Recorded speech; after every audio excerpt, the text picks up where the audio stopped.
Again, kind of seeing Queen's Gambit declines, double fianchetto is almost well, I'm not going to say reverse Card-O-Con, I don't even know what to call it. A5. Now, that move I find very intriguing because we're taught, well, you don't want to play moves where you create a weakness, in this case the pawn on b6, without something concrete in return. I'm sure that Pragg felt that a5 he wants to cement his control over the b4 square, but guess what? You don't have the b4 square in your mitts yet. So let's just have a look-see. Imagine I played knight g5 here. And that one would force the trade of knights because you're eyeballing the f7 square. I sure was. So knight takes, pawn takes. Now again, in this particular case, you can see that you've secured the b4 square, but there's nothing there that you're going to secure. And if I go knight to d7? Darn, I was really hoping you were going to play knight e4. And my intention, had you played knight e4, by the way, was to artificially isolate the pawn. I'm not going to capture on c2. I was going to play c4 and then, smuggle the pawn off the board. Knight d7, very, very good move. And then I would probably come back. Now, in this particular case, you can say, well, your knight's not really getting there, and maybe one day my knight is getting here. I would say it's about evenish. So white has a small initiative. I don't know. There's still pressure against e5, but c2 can be easily defended. Let's face it. A rook can slide to c1. You just need your queen to be covering that diagonal. So you want to be going queen to d2, rook c1, and I'm just thinking that this pawn on e5 is a real clamp on the black position. That was what I was trying to aim for, yes, with the pawn on e5.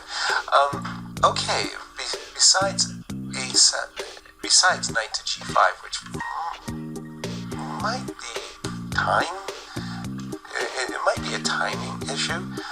One other move that I would find myself attracted to is h4.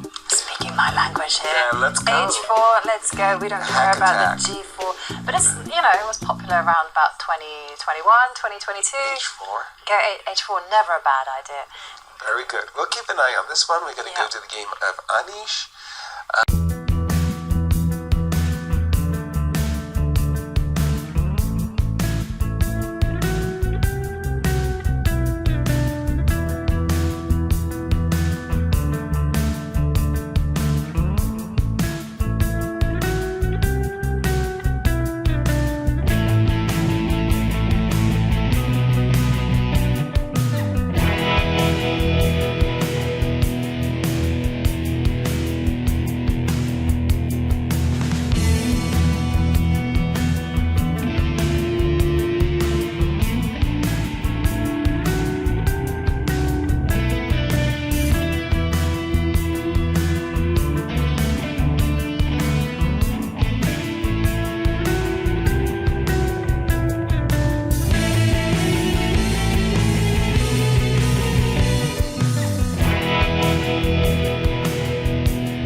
played rook d3. He did indeed play rook d3. And this will be first win for Gukesh. Bishop c6. Bishop to c6 after the move rook d3 on the board. And by the way, now I see 20 odd seconds for Prague, so he did not lose on time. No, but his position is still lost. True that. e6. I'm a pawn grabber. Something, just playing rook to d6 to h6 and taking away that pawn. Well, Gukesh is channeling his inner Yasser. Well, he didn't do it though. He just, I think he just wanted to gain some time, or he hit the bishop and then played rook e3 and said, okay, let me get rid of this passer. Rook takes e2 is on his agenda. Still no trickies. It looks just completely winning for Gukesh. And like you were saying, it would be his first win of the tournament, a much needed boost, I would say. You really, in these events, your confidence can get shaken very early. Like, you just have bad results and then everybody, targets you. And it sets the tone for the blitz, because there it is all about momentum, and there we do see Pragg go for the rook to g4 idea. I'll take the pawn. I'd play e6, two moves I'd find very attractive, but taking the pawn... Is he maybe... Hang on a second. Yes. Is he maybe considering going rook h4, rook g4 with perpetual check? So that's why he removes the pawn on e2. Yeah, so now if, like you were saying, we try to go for a perpetual check, I think I can actually walk away. Just king f2 to e1. So he did play rook to g1. I assume he wants some... I don't know, bishop e6, h4. So, maybe the same kind I of always idea. have, first of all, I would stop bishop e6. I would find the move e6 very attractive, just to stop bishop e6. By the way, that's going to be a girl. e7, e8, and I've got rook h2 as a defense. Rook e1 played. Rook e1 played, okay. Basically saying, I don't think bishop e6 is an issue. Let's trade rooks. No. And he lost on time. He lost on time. The position was losing as well. There was no question about that. But Bishop e6 check. Congratulations to Gukesh. Where's the action?